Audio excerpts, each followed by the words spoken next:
Անցյալ զրույցի ընթացքում մենք խոսեցինք տիեզերքի որպես ամբողջության կառուցվածքի մասին։ Պարզեցինք, որ եթե մենք վերցնենք տարական բաղադրիչի աստղերը, որոնցից մեզ առավել հայտնին Արեգակն է, որը սովորական աստղ է, ինչպես ես անցած անգամ ասեցի, ապա կառուցվածքը հետևյալն է, որ աստղերը միավորվում են գալակտիկաներում, որոնք աստղերի խմբեր են, այնուհետև գալակտիկաները միավորվում են գալակտիկաների կույտերում, կույտերը գերկույտերում, իսկ շատ ավելի մեծ հեռավորությունների վրա, որոնք կազմում են մոտ 650 միլիոն լուսատարիով երկարությամբ տարածական չափեր, տիեզերքի մեծամասշտաբ հատկությունները արդեն կախված չեն, թե այդ ծավալը դուք որ մասում եք վերցնում, եւ մենք այդ հաստկության սկզբունքի անունը դրեցինք կոսմոլոգիական սկզբունք, որ մեծ մասշտաբներում տիեզերքի հատկությունները համասեռ են, կախված չեն, թե դուք որտեղ եք գտնվում, եւ իզոտրոպ են, կախված չեն, թե դուք որ ուղղությամբ եք նայում։ Դա կոսմոլոգիական սկզբունքն է։ Բայց մեզ հետաքրքրում է, թե տիեզերքը որտեղից է եկել եւ ուր է գնում։ Ինչպես է ծնվել տիեզերքը, ինչպես է առաջացել։ Դա տիեզերաբանության հիմնական խնդիրներից մեկն է։ Ես հիմա կբերեմ մի փաստ, որ այսօր տիեզերքի դինամիկայի, էվոլյուցիայի մասին է խոսում։ Դա շատ կարևոր հատկություն է։ Դա այն է, որ մեծ մասշտաբներում տիեզերքը ընդարձակվում է։ Ինչ է նշանակում դա։ Դա նշանակում է, որ հեռու գալակտիկաները մեզանից հեռանում են։ Ընդ որում այդ օրենքը, թե ինչ օրենքով են հեռանում, արագությունը հեռացման, ինչպես է որոշվում։ Դա որոշվում է Հաբլի օրենքով, Հաբլը այն գիտնական է, որ այդ օրինաչափությունը գրանցել է։ Այդ օրենքը ասում է, որ եթե գալակտիկան ձեզանից ունի ինչ-որ հեռավորություն, ասենք նշանակենք r տարով, ապա նրա հեռացման արագությունը, որը v տարով են նշանակում, հավասար է ինչ-որ հաստատուն բազմապատկած հեռավորությամբ։ Ասում են, որ արագությունը համեմատական է հեռավորության։ Այդ համեմատականության գործակիցը անվանում են Հաբլի հաստատուն։ Հաբլի հաստատունի արժեքը, որ այսօր գնահատվում է, երկու տարբեր եղանակներով է դա արվում։ Մի եղանակով գնահատականը մոտ 74 կմ/վայրկյան է 1 մեկապարսեկի վրա, մյուսով 67 կմ/վայրկյան է 1 մեկապարսեկի վրա։ Հիմա որպեսզի դա հասկանանք, եկեք հասկանանք ինչ բան է մեկապարսեկը։ Տիեզերաբանությունում, որպեսզի հեռավորությունները խոսելիս, ասենք մենք միլիոնավոր, միլիարդավոր կիլոմետրերի մասին չխոսենք, զրոներ շատ չդնենք, միավորը երկարության վերցնվում է պարսեկը։ Մեկապարսեկը դա միլիոն է նշանակում, դա 1 միլիոն պարսեկ է։ Իսկ 1 պարսեկը դա մոտ 3.26 լուսատարի է։ Այսինքն 1 պարսեկը դա այն հեռավորությունն է, որ եթե մենք լույսի արագությամբ շարժվենք, ապա դա կպահանջի մոտ 3.26 տարի։ Հիմա ինչպես են պարզել, որ այդ գալակտիկաները հեռանում են, այդ արագությունները ոնց են չափում։ Ֆիզիկայում մի երևույթ կա, որ կոչվում է Դոպլերի էֆեկտ։ Դրա էությունը հետևյալն է. ենթադրենք դուք ունեք մի հատ լույսի աղբյուր, որը առաքում է ինքը, ասենք, կանաչ գույնի լույս։ Հիմա դա դուք կանաչ գրանցում եք, եթե աղբյուրը լույսի ձեր նկատմամբ կանգնած է։ Եթե աղբյուրը ձեզանից հեռանում է, ապա նրա առաքած լույսի ալիքի երկարությունը ավելի մեծանում է։ Այսինքն կարող է այնպիսի արագություն լինել, որ կանաչ լույսը, որ նա ինքը առաքում էր կանգնած վիճակում, հիմա շարժվող աղբյուրի առաքած լույսը դուք կգրանցեք ոչ թե կանաչ, այլ կարմիր։ Դա կարմիր շեղում են անվանում։ Եվ տեսնելով, թե ինչքան է հաճախությունը փոխվում լույսի կամ ալիքի երկարությունը, դուք կարող եք արագությունը որոշել։ Աղբյուրին դուք ձեռ չեք տալիս, այդ աղբյուրը ձեզանից շատ հեռու է։ Կարող է նույնիսկ դուք չեք էլ տեսնում իրան, բայց իմանալով, թե կանգնած աղբյուրը ինչ հաճախության լույս է առաքում եւ չափելով շարժվող արագության լույսի հաճախությունը, դուք կարող եք արագությունը որոշել։ Եթե աղբյուրը ձեզ մոտենում է, հակառակը, ալիքի երկարությունը փոքրանում է, հաճախությունը մեծանում է։ Այսինքն կանաչ լույսը ձեզ արդեն կապույտ կարող է թվալ։ Դա անվանում են Դոպլերի երևույթ։ Հիմա գալակտիկաների հեռացման արագությունը այդպես կարելի է որոշել։ Օրինակ մենք գիտենք, որ ջրածինը առաքում է այսպիսի գույնի լույս։ Եթե մենք այդ նույն սպեկտրալ գիծը գրանցում ենք գալակտիկայի առաքված ջրածնի կողմից, այդ չափելով հաճախության շեղումը մենք գնահատում ենք արագությունը։ Հաբլը փաստորեն դա էր արել եւ այդ օրինաչափությունը, որ գալակտիկայի մեզանից հեռացման արագությունը համեմատական է նրա հեռավորությանը, նա որոշել էր այդ եղանակով։ Հիմա հարց կարող է առաջանալ. ինչու երկու ես տարբեր արժեքներ բերեցի համեմատականության գործակցի համար, որը կոչվում է Հաբլի հաստատում։ Դա խնդիր է, որ այսօրվա տիեզերաբանությունում դեռ լուծված չէ։ Եթե դուք, ասենք, փորձեք գիտական գրականությունը նայել, ապա կտեսնեք, որ այժմ բավական վեճեր են գնում, թե ինչու չափման երկու տարբեր եղանակներ, մեթոդներ տալիս են տարբեր արդյունքներ։ Ուղղակի ես համառոտ ստեղ կասեմ, որ մի եղանակը դա հիմնված է ռելիկտային ճառագայթման ջերմաստիճանի չափման հետ, եւ դա կատարվել է Պլանկ արբանյակի կողմից։ Պլանկ արբանյակի հիմնական խնդիրը մնացորդային ճառագայթման ջերմաստիճանի հատկությունների ուսումնասիրություններն էին։ Եթե գնահատում են ելնելով այդ տվյալներից, ստացվում է մոտ 67 կմ/վայրկյան 1 մեգապարսեկի վրա։ Դա նշանակում է, որ եթե դուք գալակտիկա ունեք, որը մեզանից հեռացված է 1 միլիոն պարսեկ հեռավորությամբ, ապա նա հեռանում է մեզանից 67 կմ/վայրկյան արագությամբ։ Երկրորդ եղանակը ավելի ուղղակի չափման վրա է հիմնված, այսինքն ուղղակի հեռու գալակտիկաների արագություններն են չափում անմիջական ելնելով հենց իրանց սպեկտրալ գծերի շեղումից, այդ դեպքում ստացվում է 74 կմ/վայրկյան 1 մեգապարսեկի վրա։ Եվ թվում է, թե դե երկրորդը, քանի որ անմիջական չափում է, պիտի որ նա լինի ճիշտը, բայց այստեղ խնդիրներ կան կապված հեռավորությունների գնահատման հետ, որտեվ որպեսզի դուք Հաբլի հաստատունը որոշեք, պետք է արագությունը որոշեք, նաև հեռավորությունն էլ պետք է որոշեք։ Արդյոք հեռավորությունների գնահատման ժամանակակից մեթոդները այդքան հուսալի են, այդ հարցերը դեռ այսօր քննարկման փուլում են։ Այսինքն մեր մոտ մենք միջինը կարող ենք, ասենք, եթե գնահատենք Հաբլի հաստատունի, համարենք, որ մոտ 70 կմ/վայրկյան է 1 մեգապարսեկի վրա։ Հաջորդ սկզբունքային հարցը հետևյալն է. ուրեմն ինչ է ստացվում։ Ես այստեղ պատկերը բերել եմ, որ մենք գտնվում ենք ինչ-որ կենտրոնում եւ բոլոր հեռու գալակտիկաները հեռանում են մեզնից տեսագծային ուղղությամբ, այսինքն շարավղային ուղղությամբ։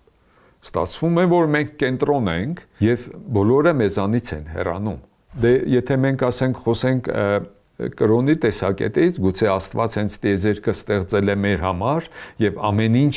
մեր նկատմամբ է ստեղծված։ Բայց պարզվում է, որ տիեզերքի ընդարձակման Հաբլի օրենքը այնպիսին է, որ դուք որտեղ եք գտնվեք, նույն պատկերը կտեսնեք։ Այսինքն, եթե հիմա մենք նայում ենք հեռու գալակտիկայի, որը մեզանից հեռանում է, հիմա պատկերացնենք այդ հեռու գալակտիկայի վրա գտնվող դիտորդը մեզ է նայում։ Նրա նկատմամբ մենք էլ նույն արագությամբ ուղղակի կհեռանանք նրանից եւ բոլոր հեռու գալակտիկաները նորից տեսագծային նույն արագությամբ կհեռանան իրանցից, եթե նույն հեռավորությունը ունեն։ Այսինքն իրականում տիեզերքում ընդարձակման կենտրոն չկա։ Որտեղ էլ գտնվեք, եթե ձեր հաշվարկման համակարգը կապված է այդ կետի հետ, դուք միջինում նման պատկեր կտեսնեք։ Այդ իմաստով տիեզերքում, նորից եմ կրկնում, ընդարձակման կենտրոն որպես այդպիսին գոյություն չունի։ Որպեսզի մի քիչ պատկերացումը ավելի ակնկալելի լինի, պատկերացրեք, օրինակ դուք ունեք փուչիկ, այդ փուչիկի մակերևույթի վրա դուք սոսնձել եք, ասենք պատկերացրեք 10 դրամանոցներ, այդ դեպքում դրանք գալակտիկաների անալոգներն են։ Հիմա դուք փուչիկը փչեք, պատկերացրեք մրջյունն էլ այդ փուչիկի վրա էլ գտնվում։ Փուչիկը որ փչում եք, բոլոր այդ միկրոգալակտիկաները, այդ դրամները բոլորը իրարից հեռանում են, բայց մրջյունը որ կետում էլ գտնվի փուչիկի, նա նույն պատկերը միջինում կտեսնի։ Այսինքն իրականում փուչիկի վրայի ոչ մի կետ առանձնացված չէ մյուսից։ Ես չեմ խոսում փուչիկի կենտրոնի մասին, որտեղ փուչիկի մեր աշխարհը դա փուչիկի վրան է։ Մրջյունի աշխարհը դա այդ սֆերիկ մակերևույթն է փուչիկի։ Այդ պատկերացումները դա նորից եմ կրկնում, դա պետք է մենք ընդունենք դա, որտեղ դիտողական տվյալ է, որ միջինում մենք նույն պատկերը կտեսնենք։ Իհարկե դա համաձայնեցված է կոսմոլոգիական սկզբունքի հետ, չէ՞։ Սկզբունքը ասում էր, որ տիեզերքի ոչ մի կետ մեծամասշտաբ հատկությունների տեսակետից առանձնացված չէ մյուսից։ Հետևաբար պատկերը պետք է նման լինի։ Հիմա մի երկու խոսք թե ինչպես է պատմությունը եղել, մենք ինչպես ենք հասել այն պատկերացումներին, ինչի մասին ես խոսեցի։ Ուրեմն հիմնական ուժերը, որ տիեզերքի էվոլյուցիան են կառավարում, դրանք գրավիտացիոն ուժերն են։ Այդ պատճառով այստեղ մենք կիրառում ենք տիեզերքի որպես ամբողջություն դինամիկան հասկանալու համար, մենք կիրառում ենք գրավիտացիոն ֆիզիկայի օրենքները։ Գրավիտացիան պատմականորեն առաջի օրինաչափությունները ձևակերպվել է տեսության տեսքով Նյուտոնի կողմից։ Դա անվանում ենք մենք նյուտոնյան գրավիտացիա։ Նյուտոնյան գրավիտացիայի հիմնարար ձևակերպումը հետևյալն է, որ եթե մենք ունենք երկու զանգվածներ, որոնց չափերը փոքր են հեռավորության համեմատ կամ որոնք ասենք գնդային կառուցվածք ունեն, ապա դրանց միջև գործում է գրավիտացիոն ձգողության ուժ, որը համեմատական է դրանց զանգվածներին եւ հակադարձ համեմատական է հեռավորության քառակուսում։ Դա Նյուտոնի ձգողության օրենքն է։ Եվ այդ օրենքի միջոցով բազմաթիվ դիտումների արդյունքում մենք տեսնում ենք, որ դա լավ գործում է մեր արեգակնային համակարգում, գալակտիկաների շարժումները ուսումնասիրելիս եւ այլն։ Բայց Նյուտոնի գրավիտացիոն օրենքը մի կարևոր հատկության չի բավարարում։ Նրանում գրավիտացիոն փոխազդեցությունը տարածվում է անվերջ արագությամբ։ Այսինքն, եթե մենք վերցնենք երկու զանգված, ասենք 100,000 կիլոմետր հեռու մեկը մյուսից, եւ մեկը շարժենք, ապա մյուսը այդ շարժումը ակնթարթային կզգա։ Այսինքն, այդ փոխազդեցությունը տարածվեց անվերջ արագությամբ։ Այնշտայնի հարաբերականության տեսությունը մեզ ասում է, որ փոխազդեցությունները տարածվում են վերջավոր արագությամբ, եւ ամենամեծ արագությունը դա լույսի արագությունն է վակուումում կամ դատարկության մեջ։ Այսինքն, եթե մենք հարաբերականության տեսությունը ընդունում ենք, ապա Նյուտոնի տեսությունը դրան չի բավարարում։ Էյնշտեյնը հիմնական խնդիրներից մեկը անցյալ դարի սկզբին Էյնշտեյնի համար դա կառուցել այնպիսի տեսություն գրավիտացիայի,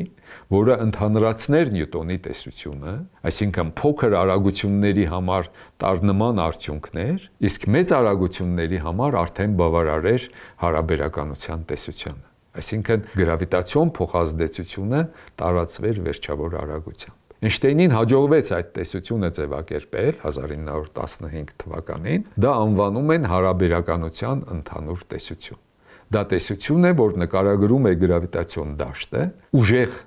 դաշտերի դեպքում եւ նաեւ մեծ արագությունների համար։ 1917 թվականին Այնշտայնը փորձեց այդ իր նոր առաջարկած տեսությունը կիրառել տիեզերքի որպես ամբողջության նկատմամբ։ Դե հավասարումները բավական բարդ են մաթեմատիկական տեսակետից, որպեսզի լուծման հնարավորություն լիներ, Էյնշտեյնը պարզեցնող ենթադրություն կատարեց, այդ ենթադրությունը այն էր, որ տիեզերքը մեծ մասշտաբներում համասեռ է։ Այսինքն նա փաստորեն ընդունեց կոսմոլոգիական սկզբունքը, բայց առանց լուրջ դիտողական հիմքեր ունենալու։ Այդ ենթադրությամբ հետևյալ արդյունքը ստացավ Այնշտայնը, որ ստատիկ սառած տիեզերք լինել չի կարող։ Եթե Էյնշտեյնի տեսությունը ճիշտ է, եւ մենք ընդունում ենք այդ սկզբունքը, ապա տիեզերքը պետք է դինամիկ լինի։ Նա պետք է ընդարձակվի կամ սեղմվի, կախված թե սկզբնական պայմանները ինչպիսին են։ Այնշտայնը ինքը համոզված էր, որ տիեզերքը պետք է ստատիկ լինի։ Աստված ստեղծել է տիեզերքը մեր համար կատարյալ կառուցվածք է, եւ դա փոփոխությունների կարիք չունի։ Այնքան էր Այնշտայնը համոզված, որ նա իր հավասարումները փոխեց։ Հավասարումներում որպես գրավիտացիոն դաշտի լրացուցիչ աղբյուր, բացի նյութից, նա ներմուծեց մեկ այլ էություն, որը նյութի հետ կապված չէր։ Այսինքն, եթե դուք ամբողջ մեր տիեզերքից բոլորը հանեք, էլեկտրոններ, պրոտոններ, ճառագայթում ամեն ինչ հանեք, մի էներգիայի աղբյուր եւս մնում է։ Այսինքն դա դատարկության կամ ֆիզիկայի լեզվով ասած վակուումի էներգիան էր։ Այդ էներգիան ինքը վանողական տիպի գրավիտացիա է ստեղծում, դրա մասին մենք էլի կխոսենք, որը հավասարակշռում էր տիեզերքում եղած նյութի ձգողական գրավիտացիա։ Եվ այդ դեպքում ստատիկ լուծումներ ստացվում են, բայց այդ ստատիկ լուծումները հետագայում պարզվեց, որ դրանք անկայուն են։ Եթե մի փոքր շեղեք հավասարակշռությունը, արդեն նորից դուք դինամիկ էվոլյուցիայի մեջ եք ընկնում։ Այդ անդամը, որ Էյնշտեյնը լրացուցիչ հավասարումներում մտցրեց, այսօր անվանում են կոսմոլոգիական, տիեզերական հաստատում։ Դրա մասին էլի մենք կխոսենք։ 1923-24 թվականներին, ինչպես ես ասացի, Էյնշտեյնը իր պատկերացումները 17-18 թվականներին էր կատարում։ 23-24 թվականին Ալեքսանդր Ֆրիդմանը, որ այն ժամանակ աշխատում էր Սանկտ Պետերբուրգում, երկու գիտական հոդվածներ առաջարկեց, ուղարկեց հրատարակման գերմանական Zeitschrift für Physics հեղինակավոր այն ժամանակվա ամսագիրը, որոնցում Ֆրիդմանը ստացում էր Էյնշտեյնի հավասարումների լուծումները, բայց առանց կոսմոլոգիական հաստատունի։ Այսինքն Ֆրիդմանը նկարագրում էր դինամիկ տիեզերք։ Աշխատանքները գրախոսման ուղարկվեցին Այնշտայնին։ Այնշտայնը առաջին գրախոսման մեջ գրում էր, որ սխալ կա հետևություններում, սակայն Ֆրիդմանը իր պատասխանում հիմնավորում է, որ իր հաշվարկները կոռեկտ են եւ ճիշտ են, այնտեղ մաթեմատիկական սխալ չկա, եւ երկրորդ գրախոսության մեջ Այնշտայնը գրում է, որ այո, ինքը համաձայն է, որ կոռեկտ են հաշվարկները, բայց ասում է, որ այդ մոդելը, որ ստացվում է, ֆիզիկական կարևորություն այդքան չունի։ Ֆրիդմանը 1925 թվականին մահացավ առանց իմանալու այդ իր աշխատանքների ճանաչման մասին։ Առանց տեղեկացված լինելու Ֆրիդմանի աշխատանքների մասին բելգիացի վանական Ջորջ Լեմետրը 1927 թվականին նման հետազոտություն է կատարում, ինչ Ֆրիդմանը կատարել էր։ Լուծումներ նմանելի ստանում է դինամիկ տիեզերք, բայց մեկ քայլեր նա առաջ է գնում։ Ենթադրենք, ասենք, եթե մեր տիեզերքը այսօր ընդարձակվում է, ապա եթե մենք հետ գնանք, ժամանակը հետ շրջենք, ստացվում է, որ տիեզերքի խտությունը պետք է մեծանա։ Եթե, ասենք, այդ օբյեկտները մեզնից տեսագծային արագությամբ հեռանում են, հիմա հետ գնանք, դրանք պետք է զուգամիտեն ինչ-որ մի կետի։ Այսինքն պետք է ինչ-որ մի հատ գերպայթյուն լինի, որից ձևավորված լինի այս մեր այսօրվա տիեզերքը։ Դրա անունն էլ այսօր մենք անվանում ենք մեծ պայթյուն, դա սաղմնային վիճակն է, որից մեր տիեզերքը առաջացել է։ Այսինքն Լեմետրի հետագա քայլը այն էր, որ դա նաև ինչ-որ գերխիտ վիճակից առաջացման արդյունք է։ Լեմետրը իր աշխատանքում նույնիսկ գնահատում էր Հաբլի այդ հաստատունը, որտեվ այն ընդարձակման օրենքը, Հաբլի օրենքը այս մոդելից հետևում է, որ, ասենք, հեռու գալակտիկաները պետք է հեռանան մեզնից իրենց հեռավորության համեմատական արագությամբ։ Դա տեսական հետևանք է մոդելի, եւ տեսությունը նաև այդ բանաձևն է տալիս Հաբլի օրենքը։ Եվ Լեմետրը նույնիսկ գնահատում է Հաբլի հաստատունը, իհարկե գնահատականը մոտ 500 կմ/վայրկյան էր 1 մեգապարսեկի վրա, դա կապված էր նրա հետ, որ հեռավորությունները այն ժամանակ սխալ էին որոշվում։ Հետաքրքիր փաստ կա, որ Լեմետրը իր աշխատանքը տպագրել է ֆրանսիալեզու ամսագրում, որի կարդացողները այնքան էլ շատ չէին։ Հետագայում այդ աշխատանքը թարգմանվել է անգլերեն լեզվով, բայց անգլերեն թարգմանության մեջ այն պարբերությունը, որտեղ Լեմետրը Հաբլի օրենքն է բերում, այդ պարբերությունը չկա թարգմանության մեջ։ 1929 թվականին Հաբլը արդեն դիտողական հետազոտությունները կատարելով հեռու գալակտիկաների սպեկտրալ գծերի այդ հաճախությունների նվազումը իր ձևակերպեց արդեն դիտողական հենքի վրա այդ Հաբլի օրենքը, որը նորից եմ հիշեցնում, ասում է, որ հեռու գալակտիկայի հեռացման արագությունը համեմատական է հեռավորությանը գալակտիկայի մեզանից, եւ այդ ասեցի, որ համեմատականության գործակիցը, որը անգլերեն հաշտարով են նշանակում, անվանում են Հաբլի հաստատում։ Այսինքն, փաստորեն տիեզերքի դինամիկ մոդելը, ընդարձակվող մոդելը, որ գալակտիկաները հեռանում են, ոնց որ թե դիտողական հաստատում է ստանում։ Եվ Այնշտայնը, որ հատուկ այդ կոսմոլոգիական հաստատունը ինքը ներմուծել էր, որպիսի ստատիկ մոդել ստացվի, 32 թվականին հրաժարվում է այդ հաստատունից եւ դա համարում է այդ դրա ներմուծումը իր կյանքի ամենամեծ սխալներից մեկը։ Երկու խոսքել մենք տաք տիեզերքի մասին խոսենք եւ պատմության մասը այսքանով կսահմանափակենք։ Ուրեմն ստացվեց, որ եթե ընդարձակվող տիեզերքի մոդելը կամ մեծ պայթյունի մոդելը ճիշտ է, ապա տիեզերքի վաղ փուլերում խտությունը ավելի մեծ է եղել։ նյութի էներգիայի խտություն։ 1948 թվականին ռուս գիտնական Գյորգի Գամովը, որը այն ժամանակ արդեն Միացյալ Նահանգներում էր աշխատում, իր համահեղինակներ Ալֆերի եւ Հերմանի հետ միասին մեկ կարևոր ենթադրություն է անում, որ վաղ տիեզերքում ոչ միայն նյութի խտությունն է շատ բարձր եղել, այլև ջերմաստիճանն է մեծ եղել։ Դա անվանում են տաք տիեզերքի մոդել։ Այդ մոդելը բավական հաջող բացատրեց, թե տիեզերքում ինչպիսին է թեթև միջուկների տարածվածությունը,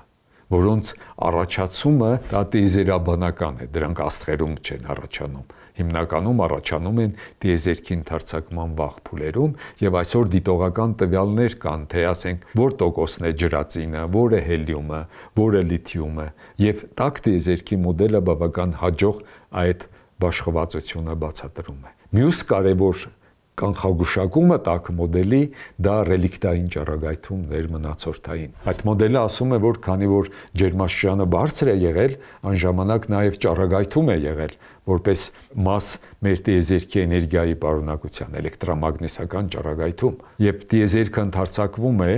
այդ ճառագայթման ջերմաստիճանը նվազում է։ Մենք թերմոդինամիկայից գիտենք, որ եթե ձեր մոտ գազը ադիաբատ ընդարձակում է կատարվում, դուք լրացուցիչ էներգիա չեք ներմուծում, ապա նրա ջերմաստիճանը պետք է նվազի։ Ուրեմն այդ ճառագայթումը պետք է այսօր գոյություն ունենա։ Նրանց կանխագուշակումը այդ էր եւ ջերմաստիճանը նրանք գնահատում էին այսօրվա ջերմաստիճանը մոտ 5 աստիճան Կելվին, ելնելով վաղ տիեզերքում բարձր ջերմաստիճաններից։ Դա ասեցի անվանում են ռելիկտային ճառագայթում, երբեմն նաև տիեզերական միկրոալիքային ֆոն։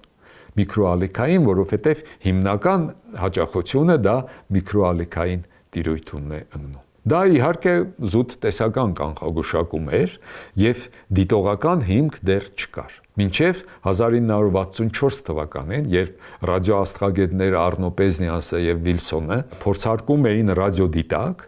այդ ռադիոդիտակը գրանցում էր ճառագայթում, որը կապված չէ աստղերի հետ։ Ռադիոդիտակը տիեզերքի որ կողմն էլ ուղեք, նույն այդ աղմուկը մնում է միկրոալիքային աղմուկը, եւ դա, ինչպես ասեցի, աստղերի կամ գալակտիկաների հետ կապված չէ։ Այդ հայտնագործության համար նրանք Նոբելյան մրցանակ ստացան 78 թվականին եւ գնահատեցին, որ այդ ջերմաստիճանը մոտ 2.7 աստիճան Կելվին։ Ինչպես ասեցի,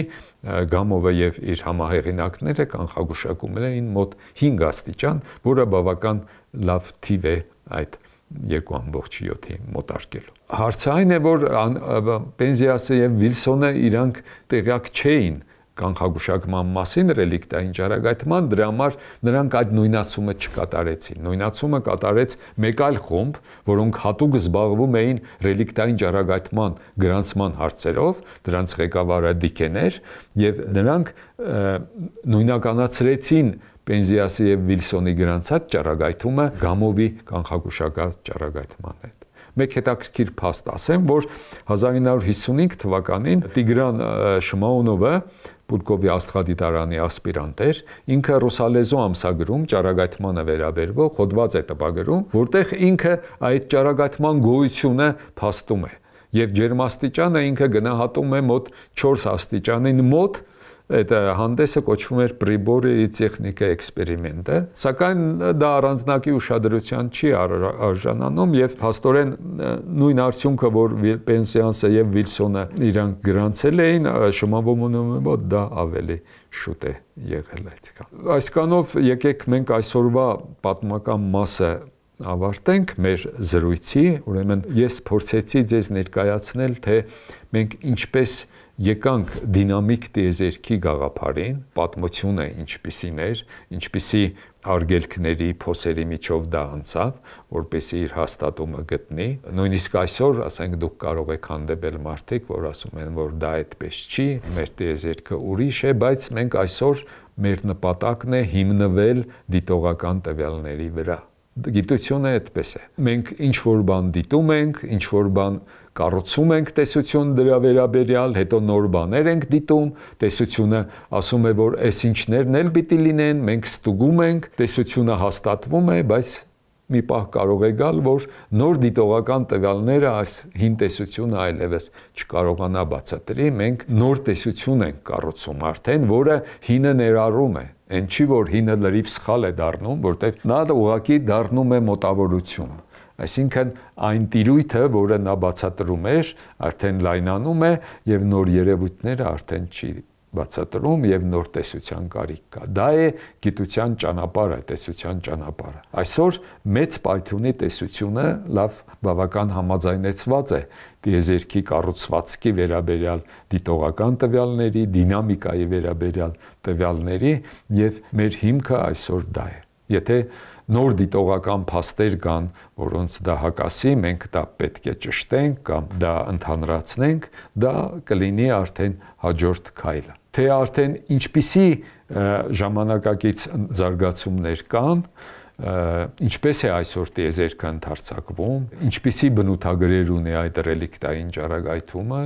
ինչու են դրանք կարևոր, մենք կխոսենք մեր հաջորդ զրույցների ժամանակ։ Շնորհակալություն, մինչ նոր հանդիպում։